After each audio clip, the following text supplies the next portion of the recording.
Hi there, this is James Swanwick, and you're listening to the Alcohol Free Lifestyle Podcast, where you learn how to take back control over alcohol and live a life of health, wealth, love, and happiness.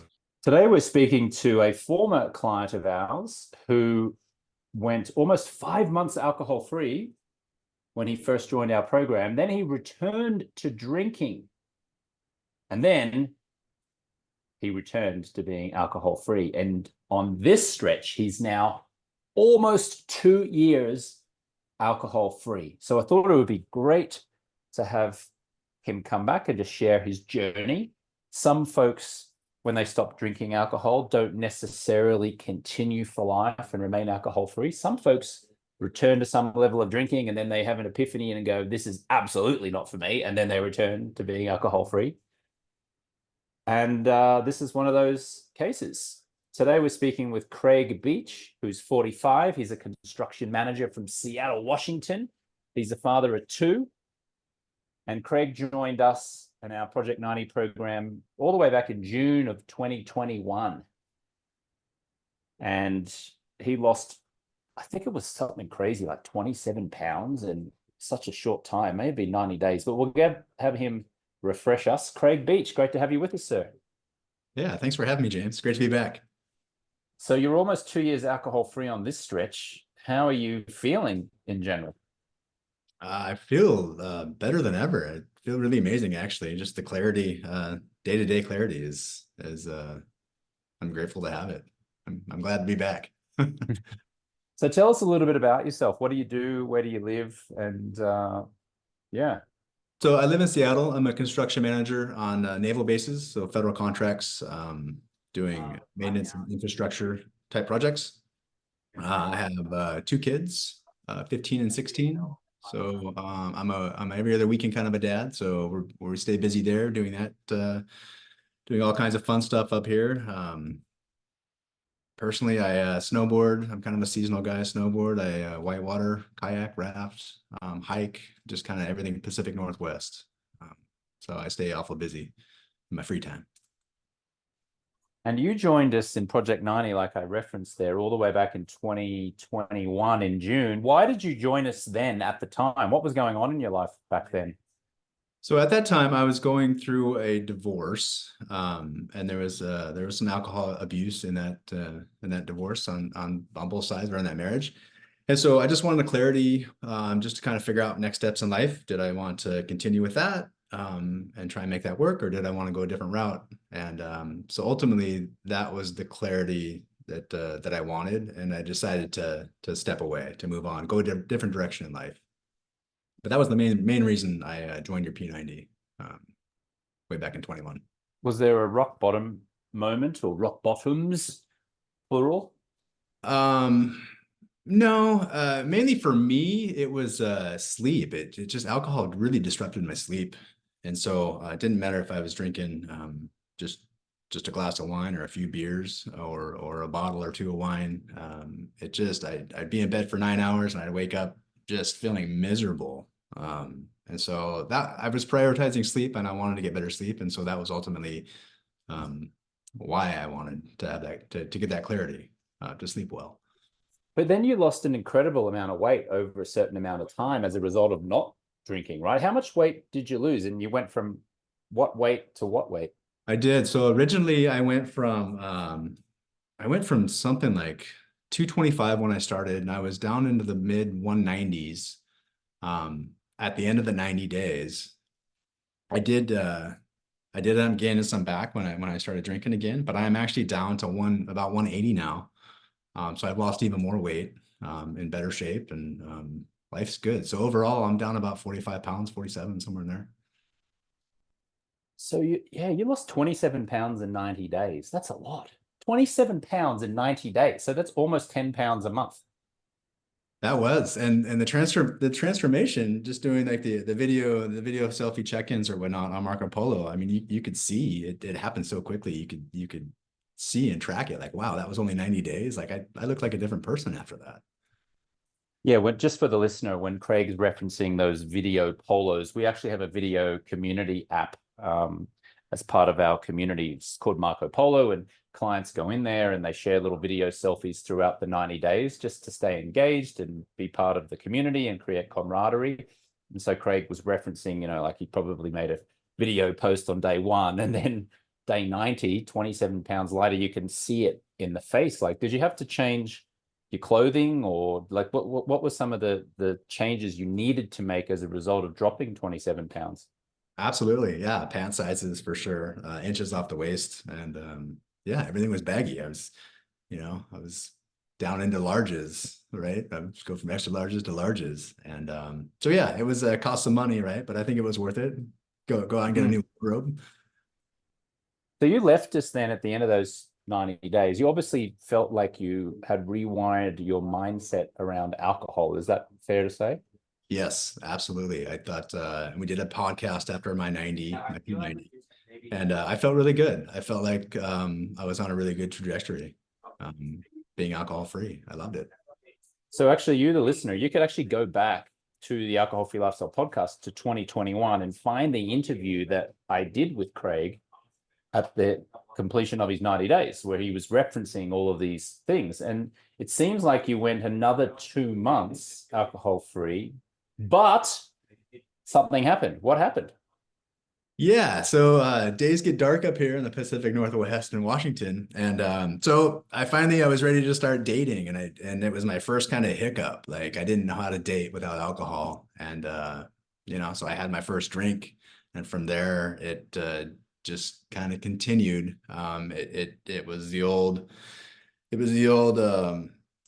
confidence booster, and so that's how it started. I just didn't know how to handle it. So I had a weak moment, and it turned into many weak moments. Yeah. So just for the benefit of the listener, about when you reference a weak moment, so what was that moment, and why do you describe it as a weak moment? So I feel like I didn't, I guess, have the confidence in myself to be out there not drinking. The questions of, well, why aren't you drinking? Or, you must have a problem. I thought I was more centered in my life and grounded, and because I felt so good. But no, the weakness is I felt like I needed that alcohol in order to I guess portray myself differently, or have the confidence to actually date again, or kill those nerves, right? When I had tools that I could have utilized besides falling back on the alcohol, but I chose not to. Yeah, because you had tools that you learned inside of Project 90, right? But you obviously made a choice not to use those tools and instead drink alcohol. Why, upon reflection, do you feel like you made that choice? It's that's a tough one. Looking back, I don't know. It was a horrible, like I said, it was a weak moment, and it spiraled, and that really made me understand. Well, not only do I not want to drink, but I don't need to drink to have that confidence and to just be who I am and feel good. But it spiraled. It spiraled quickly into in a rabbit hole of drinking again. How so? Like, was it like the what's that commercial for Pringles, the chips? It's like once you pop, you just can't stop. So was it a Yeah. similar situation? Like you had one drink and then all of a sudden you're on the slippery pole, the slippery slope, and Yeah, and so then it was like familiar instances of when I would have a drink, right? So it's watching football. Okay, well, let's have some beers.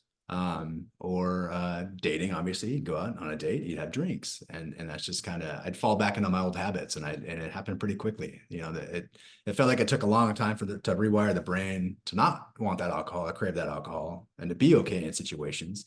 Um, but it unraveled way faster. It feels like than it when I was wiring it to not crave that alcohol. so 6 months, 6 more months of drinking at that point, then more or less, or was it a bit more?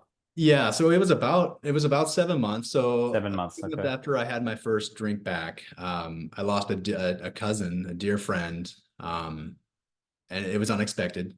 And I did so I really went into a dark spot, and that's when I'd say I really started drinking heavily again. And that lasted about probably 4 months. But I was at ground zero. I was back to just wanting what I had back in that September, back when we had our interview after the 90 days. I knew what that was, and I just wanted to feel good again. I wanted to sleep well again. And I just didn't want to drink. But for whatever reason, I was stuck in a rut for a few months. Hmm.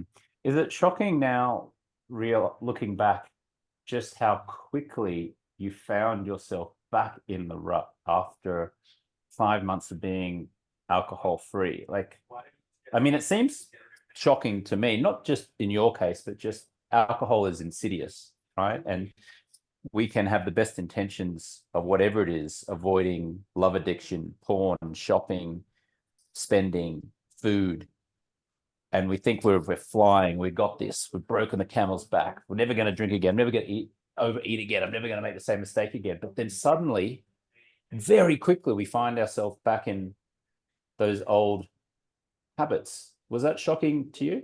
It was, and very much so. And like I said, I mean, okay, so you're gonna have a drink in this familiar situation where you used to drink, and then all of a sudden, those other situations where you used to drink come up, and it's like, well, next thing you know, you're drinking like you used to, or I was, and maybe not everybody, but I was. And yeah, it was shocking at how quickly everything reverted back to old habits. And it seems like the first time you drank was out of social awkwardness as it related to dating. And then when your cousin sadly passed, you then were using the alcohol to what you thought would cure your discomfort, or to, at least to help you through the discomfort and the grief, I would submit, from losing your cousin. Is that right? Absolutely. Yeah, it was a coping mechanism. And that's when the drinking got heavier. Uh, the first couple months back, I didn't drink every day, and it wasn't a problem, right, in my mind. But then something catastrophic happened in my life, and I couldn't cope, and that's when it really got dark for 4 months or so. Were you ever telling yourself, when you were moderating and you were convincing yourself that you had it under control, did you ever feel bad about having gone through, our Project 90 process and then returning to drinking? Or were you going, oh no, that Project 90 experience was great because now it taught me to control it, it taught me to moderate it? Or were you kind of going, I'm feeling a little guilty here, actually, I probably shouldn't be doing this, but it's not too bad, I'll just keep doing it? Right. I think at first that was that. Well, I just wanted to go 90 days, and I went 5 months. So I actually did better than I thought I might, right? Or I got what I needed from P90. But then as it progressed, like I was saying, I remember how good I felt, and how much I thought I had it beat, and I was just back in the struggle again. And at that point, I knew I'd made a mistake. Like, this isn't who I am. This is not who I want to be.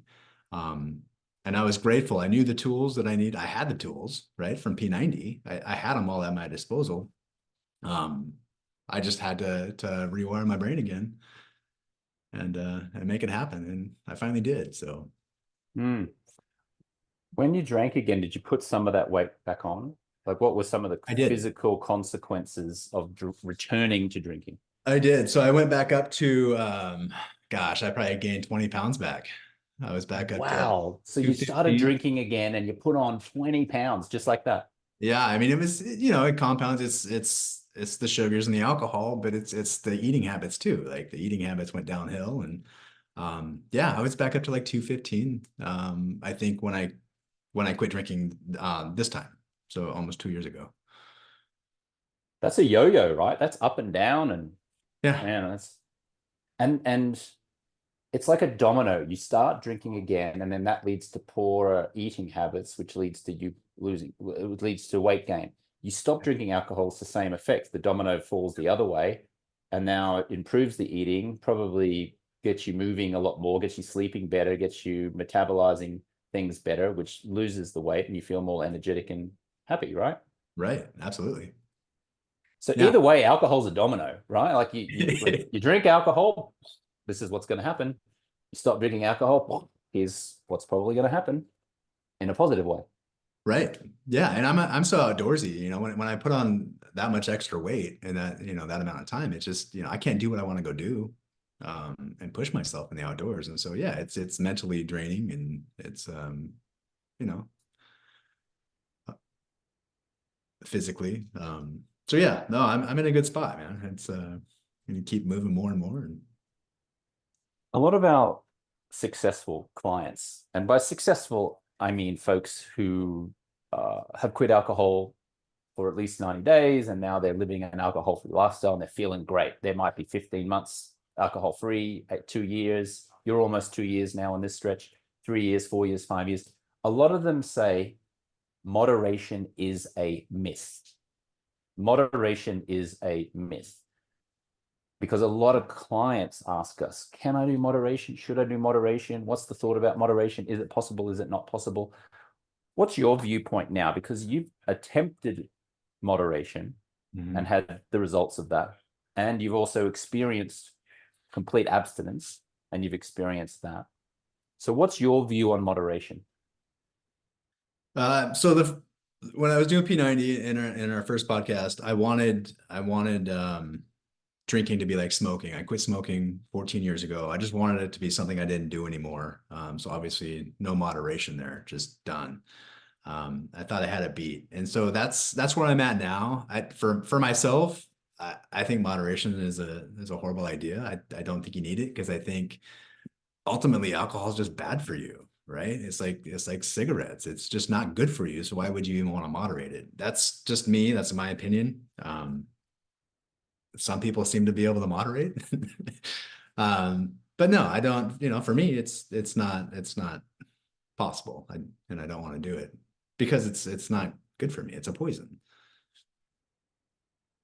Mm. I don't. That's how you feel about it now. You're almost 2 years alcohol free. Did you also feel that way to a degree right before you started drinking again after 5 months alcohol free? Absolutely. Yeah. And so it was there. So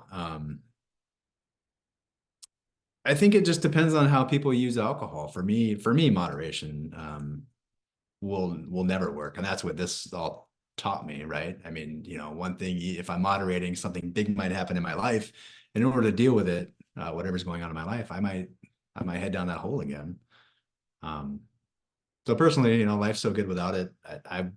I don't see myself taking that chance again. I don't need it. Every time I smell it, it's kind of like a cigarette. It's just gross, and I can smell so much better now. And no, it's just a turnoff. It takes me back to like something like just nasty. It's how it makes me feel, like exhausted, and it's this trigger in my mind that I know I won't drink again. What was the catalyst for you returning to not drinking again? Because you did that on your own. The first time you hired us, Project 90, to help you, then you Yeah. returned to drinking, and then at that point, you then returned to being alcohol free. So what was the catalyst for that? What was the moment that you said, no, you know what, I'm going to go back to being alcohol free, and how did you do it?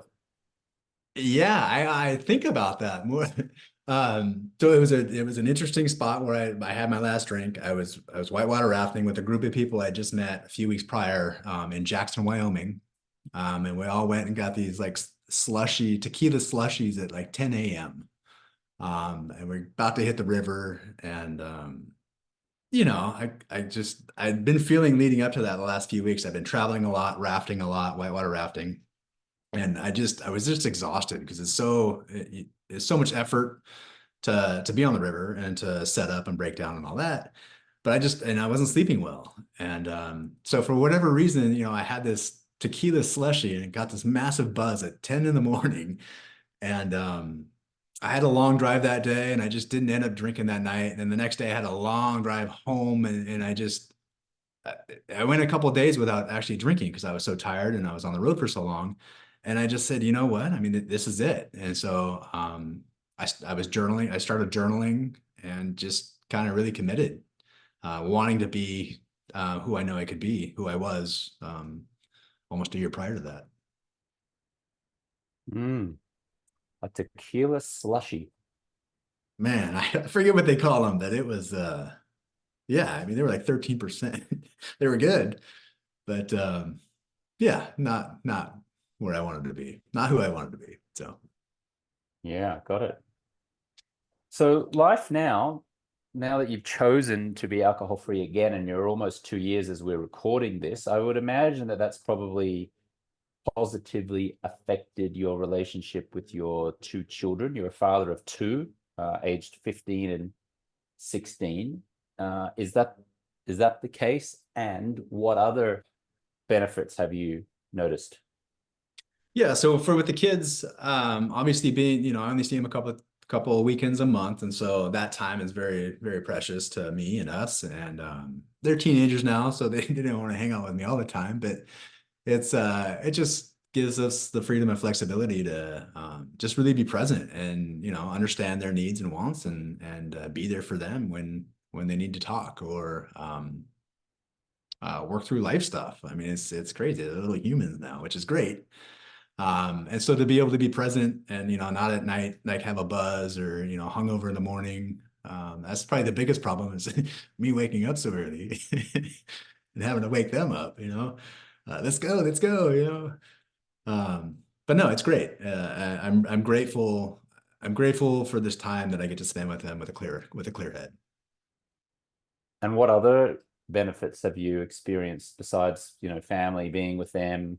Maybe it's physically, maybe it's emotionally, maybe it's how you deal with problems or challenges. Yeah, so just being present every day, and I was talking to someone a few weeks back about just not no regrets, right? So you wake up and you can really analyze any decision you make in life because you had a clear mind at the time, um, and just being so clear to be able to process just life happenings. It's I think is amazing to wake up and be able to live to your fullest every day with a clear head. And work, um, I mean, just being able to be present, knowing what I want, being more kind of an organizer, I guess, just trying to get stuff done, schedules, budgets, just kind of driving the train, not just sitting back, waiting for stuff to happen or watching the train crash, right? It's kind of leading it and trying to make better things happen for everybody in my life. I mean, it's a blessing, man.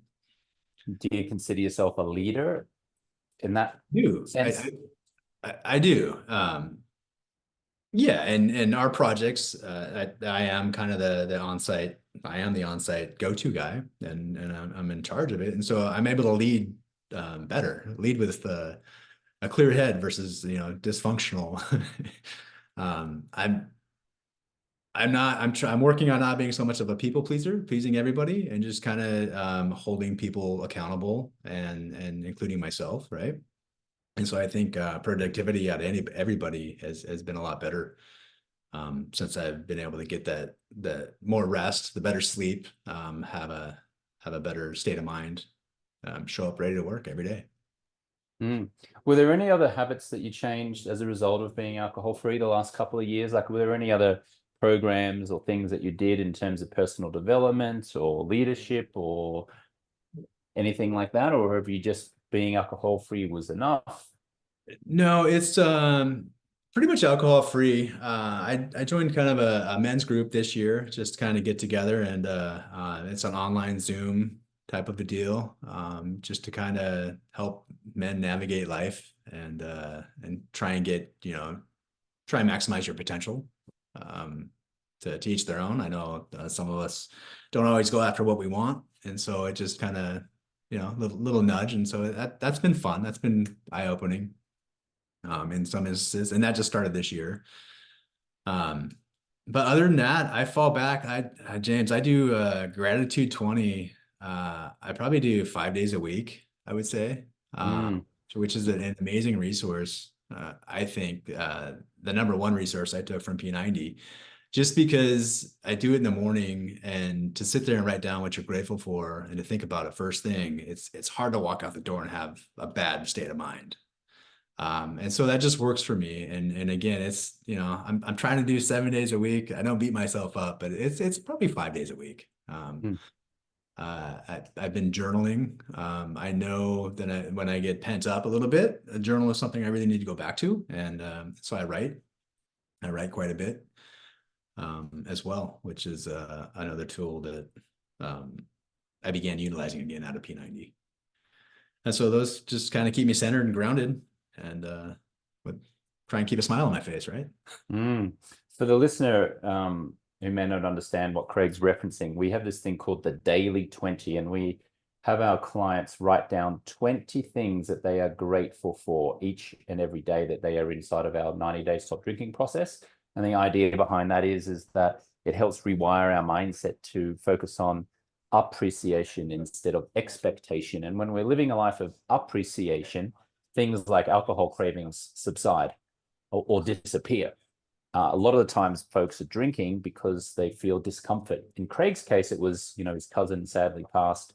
In other people's cases, it's stress and anxiety of family, work, lamenting the past. But when we start writing down literally 20 things to be grateful for each and every day, it might take 5 minutes, it might take 10. Alcohol cravings subside, we start to feel better, we start to make better choices, and we have a much more positive mindset. So that's just what Craig was referencing there. Craig, I'd love for you to consider joining us in our leadership program. I won't pitch you on it now, but I think you'd be a great addition to our leadership community, because our leadership community now, it's what's life look like beyond alcohol. And so we talk about peak performance and optimization, and now we go back and we mentor a lot of our new clients who are coming through. By mentor, I mean just give them encouragement, advise them what worked for you. And it's a great opportunity to give back. At least that's what our leadership clients have spoken about. And given that you were so proactive in wanting to do this update and share that publicly that you returned to drinking and then you returned to being alcohol free, you embody that type of leader. You're already embodying the leader. It's not always about saying I'm perfect because of this. It's acknowledging where maybe you felt like you've gone backwards and then had an epiphany and then moved forward again. Does it feel like that for you? Yes, absolutely. It's being strong enough in mind to realize what you want and need, and to get back there. And I would love to learn more about your leadership. And it's definitely something I'd be interested in doing. Yeah, we'll talk about that when we get off the call here. Anything you want to just tell the listener who's maybe listening and is pondering an alcohol-free lifestyle, whether it's engaging our services at Project 90 or whether it's them attempting to do it on their own? Is there anything that you've learned from this journey that you might want to share with our listener? I remember 4 or 5 years ago, listening to these podcasts and just wanted the inspiration, and wanting to get off the bench and do this. And I got so much more out of going alcohol free. And I needed something like your program to do it. And, I can't say enough good things about it, and the support and the community that you provide and put together. But life, it's true. Life, it's not, at some point, it's not about being the alcohol free. It's about how good you're going to be in your life and some of these tools. And man, if you're on the bench and you really need to get alcohol free, it's go for it. It's amazing. It's go out there and be an inspiration. Well, you've certainly been an inspiration in sharing your journey, and I appreciate that it hasn't just been you quit and you stayed quit. It's you quit, then you returned to drinking, and then you quit again. And that is so valuable to our listeners. So thank you for that. I appreciate you. Yes. Thank you, James. All right, Craig. Craig Beich, 45, from Seattle, Washington. And to you, the listener, thank you so much for listening. I hope you enjoyed this conversation, and we will catch you on the next one. See you. Thanks for listening to the Alcohol-Free Lifestyle Podcast. I want to load you up with some free stuff right now. So if you want to go to jamesswanwick.com/guide, I will send you my Quit Alcohol Guide, which has helped six-figure entrepreneurs and top professionals reduce or quit drinking. You can also text the word quit guide to the number 44222 if you're in the US, of course. It doesn't really work anywhere outside of the US, but if you're in the US on your mobile phone and you'd like that guide, text the word quit guide to the number 44222, or you can go to jamesswanwick.com/guide. If you'd like to schedule a free 15-minute call with one of my top coaches, just an exploratory call to see if or how we can help you, then you can go to jamesswanwick.com/schedule, or you can text the word Project 90 to the number 44222 if you're listening in the US on a mobile phone. That's jamesswanwick.com/schedule, or you can text the word Project 90, that's one word, Project 90, to the number 44222. And finally, a request. Would you please now write a short review of the podcast inside of the Apple Podcast app on your phone or on iTunes on your desktop computer? Would you please give the show 5 stars and write a quick 1 or 2 sentence review? This will help the show get in front of even more listeners, potentially transforming someone's life. You can rate and review the show inside of your Apple Podcast app on your phone or over on iTunes on your desktop. Thank you so much, and I'll catch you next time.